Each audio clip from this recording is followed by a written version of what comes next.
আসসালামু আলাইকুম। ভিডিওটা আমি করেছিলাম রেল ক্রসিংয়ের সামনে দাঁড় হওয়া অবস্থায়। দেখেন রেল ক্রসিংয়ের রেল পারাপারের জন্য গেটটা পড়ে গেছে, তারপরও দেখেন অনেকেই এই গেটের মধ্যে দিয়ে পারাপার হচ্ছে।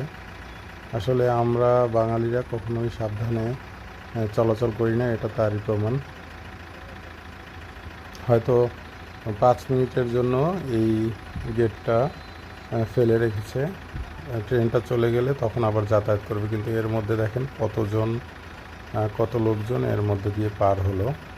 আসলে এরকম করা কখনোই ঠিক না।